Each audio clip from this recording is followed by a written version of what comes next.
Madam Madodano. Super Fiana Madodano. Each of Simon of the book down making a few. Alaba Chipuru of Humanica of Huhaya.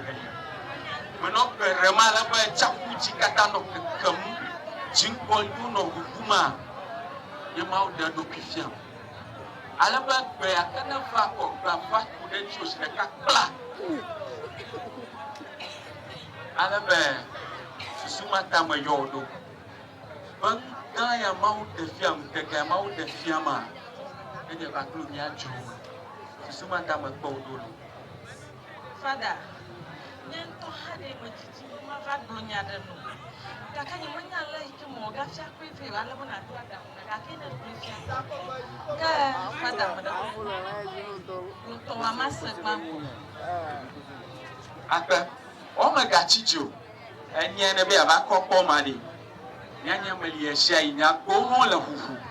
Ehia ko na le klalo na garage nyako ni blogger. Akobali angbanto yo wona gba. Da mafung le gaji alabe na magbili no fo ne kai manele klalo ko ava konku de nyam yo aka fanda kama da mala ready bana plena alabe de akwato bia twashinya mama na nyabe alabe na popoji na konwi kudem tuyo ka o motiva gam Fianela achi atema da so mtuo mojivaga alaba na popota eye o chacha wo ha ala nkuda mwi agbama afotoko na mema fada akpa masi gakanye chacha wo fufuni mamo na mamu na mapum chwade bom joji na mamo na mamu fada nma pe fudem na mema fufunya udum na malagbegbe Unchi pomo vidi mala, fufuni majiba madan chuma. Fada. Anya. Le kapopo ya me apoto pum. Alaba edifiant. Yanto makpo. Adje kakla. Anya nkejo. De kaje vizaze de la hama. Awona mauto le pepe. Kaka obata pepe le fima. Kaka obegbe dodora la fima ase chocho ero no kuchi tro eje de ka le gbegbe na gbe imo mo le wuse yonkona alebe de ka je ma ma de fiam eje shefi afo gamen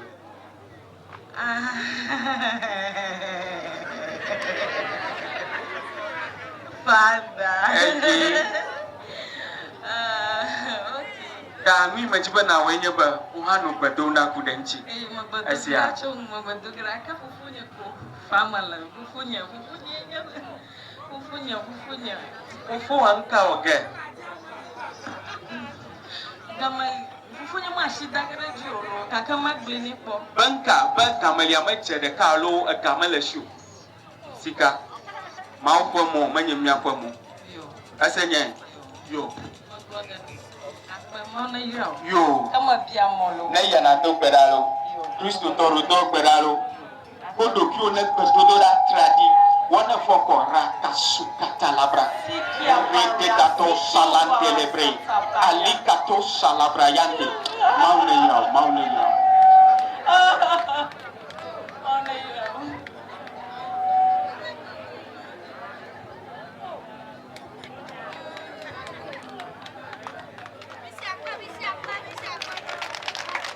Oh, hallelujah.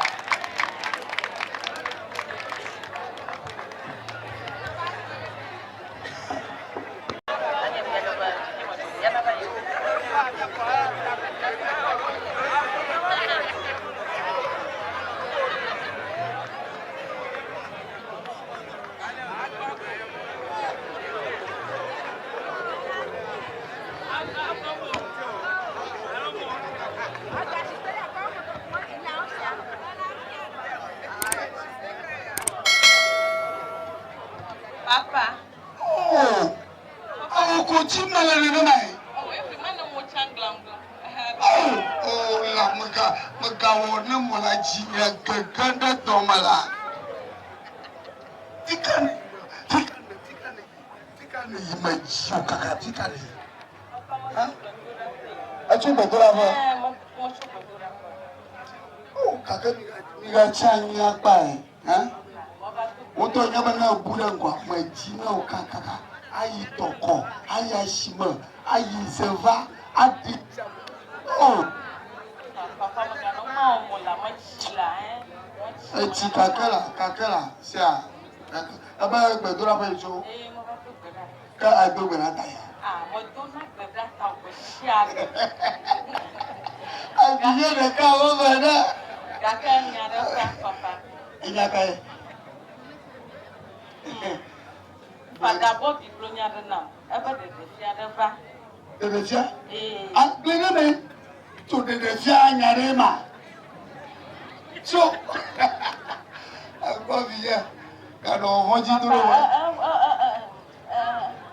aba nka ha aba chima ga ja do wa ayi kuma se no apon te fara apon chonya so de mo ko ma ja ba ba nfika de mala ma wo chacha ni ton nfika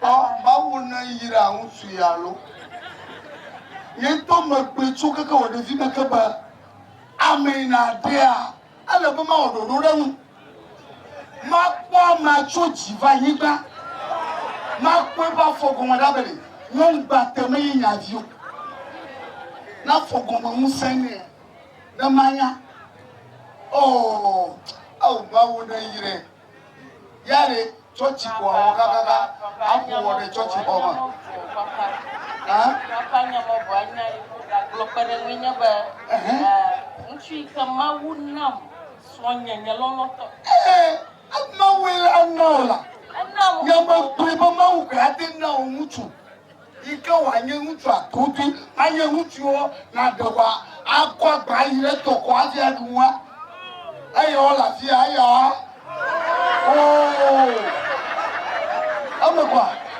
abe tete kalie dia dunwa te kalie dia dunwa yo mejo papa so mau difi be gamal de capo mau difi de version nya to dipo anya ba pada mau zami papa apo gamalia galo papa gamalia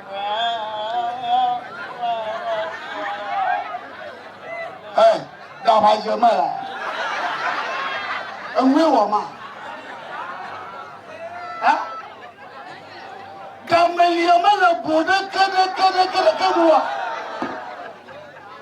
gamalia kamutoma gamalia chitoma manya fi hasisiwa agbeto do sonati na be fifia aduna mo no lo awanya ba fifia gamalia no apado sin tokoa gamali dale ma ni hamanya nyenye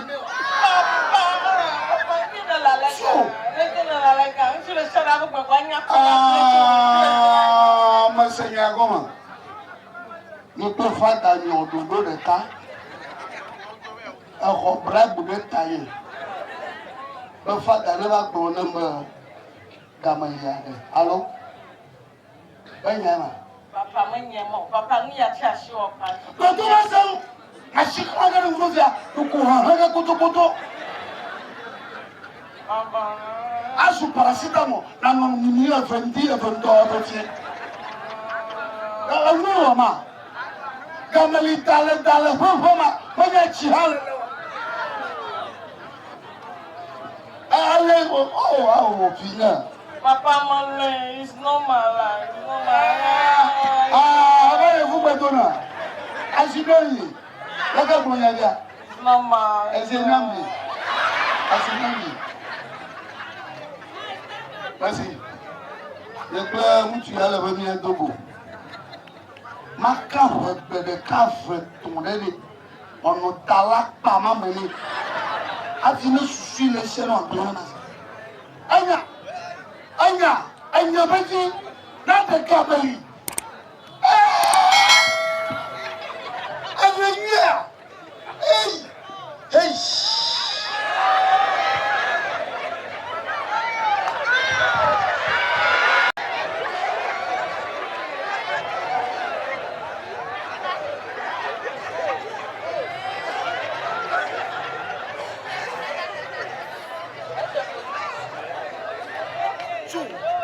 le nyire bia ayo ba vila le gameli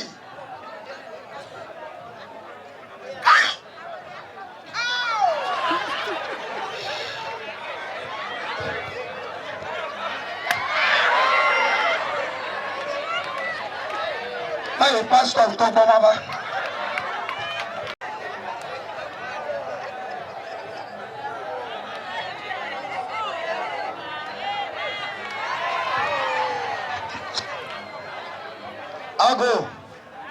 Ago. C'est que les bros. Ago. Là-bas. Yakama to babago. Babago.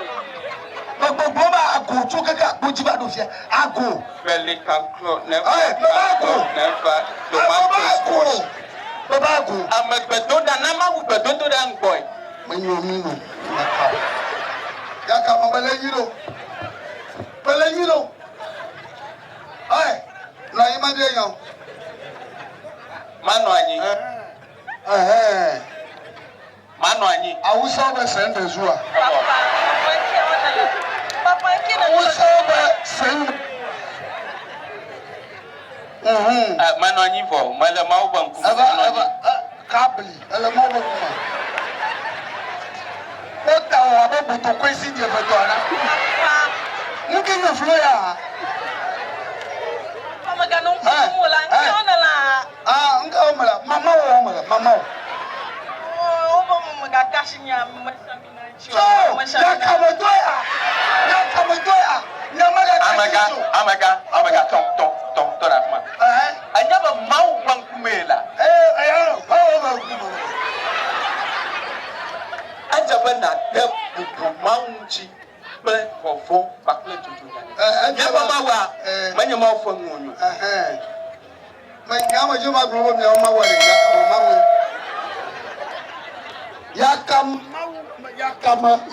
yakama be mau. Nonyi ma be no. Ma nonyi. Ato manya nonyi. Anyaba mau pa mamanya. Jo!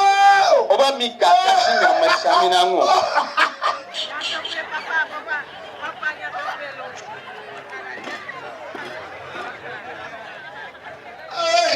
Apaka yese. Papa nya topelo. Mama chachi dangwe shago ita manyanya mo ala. Hey. Sika wada sing. Ni obe akona we. Hey. Awo sofo. Oh, sister obu be we zoin. Yola. Like ela pama. Madam Queen. Anya da mo ko no tuturo mafia. Mo ya to tuna mala pepe. Ube. Amanu vessel. To hos. Amen. Pada mara kude. We tamava gbo odo ke nyebo mava. Ada kuno. Acho aji afano. Ala ba wi anya foto ba woni cho shikaba gbe na. Eko mama da kuno na fresh. Asia. Aka anya na kama lafi ma. Onto nya to emi wona. Amafa chuonye. Akofala onye. Ta machoki ni magbedum hada ta gbasha gbaba. Mauna na wato jima mauna di lefo mo kitsa chanya chamo. Amen. Pastor. Mommy. Ma bio nyare kalo. Okay. Aka gahade lo wada toto chikana ba. Imese nyama gomo. Masogo. Fifi le fiere. Anga bio ha. Lo punga do globo pumanya. Mama, oba nya o a se sema tanta na akpevie masego. Ma akpevie na sago. Fifia, manya no oba na nya ba pastor o mothers, no yo mothers no mo do pastor, mo no mo problema. Oh, vuvu toto le mama. Fifia, amaka bio ha. Manya no oba no yo ba amma mothers ro. Maga close ro de nyo. Nya fada manyela fada. Ma pastor fada. Na mi ona mi mothers ro ha mi plus ro nya fa. No mi me de na strong. Si ka ba ro de nya fi ko kanu.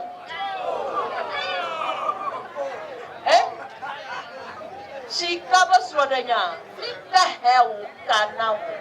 Mama. Nka on the nyato sora da mufia. si bana Chicanada. What your mama home? Mama, Fifi like one of her. How come we a teacher? Bade yeta kukule so man yo kata o moleta ma ha tweki magro ma tweki ya ko bi na mfo nwie Fifia go gbogbo mama nkponya na na gbogbo ma na nkponya aro won to de na nya ga kanya global yebo ya ho shika ya da oh fata manyela myo nyama nyachimo nyama nyachim gbere bo na ba chinya na mo Fifile fia shika Muyo hog kanya potole la nchoshi adata mma okogola ko ma bieta nyema na manyachi mo la munyama ita kuma ba ko ba ba juma maba na manyachi mo la munyama ita kuma ba goro ala ba nlokwo mo glopo munyanya aya seme nlokwo mo glopo munyanya ko na totara fia bo je ka shika ntore Yakamuba hakobe ada. Shika yakamuba hakobe ada. Mambo boga. Mau kume nela.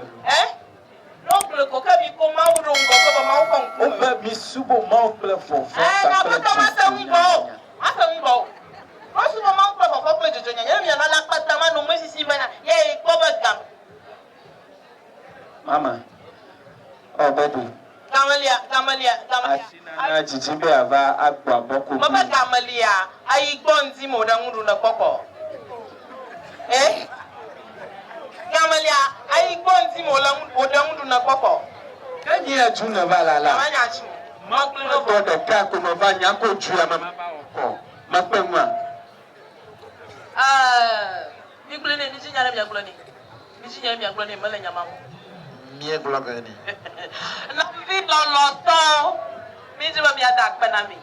Fa ya o mi la masara fio. Aya yo baba aglita ko jorofa. Ko ma checha ko ya. Loma jitima mi yigale to bu chokoto fa apoma. Africa premier eti yigale. Kamione mi ba yo ponu anto fa mike, Africa ba mitoma na yoyo. O chocho yoyo kwa. Mi va to bu chokoto fa apoma. Kaka fi mi ejo mi agba. Ama fa fi ado le mi atoma.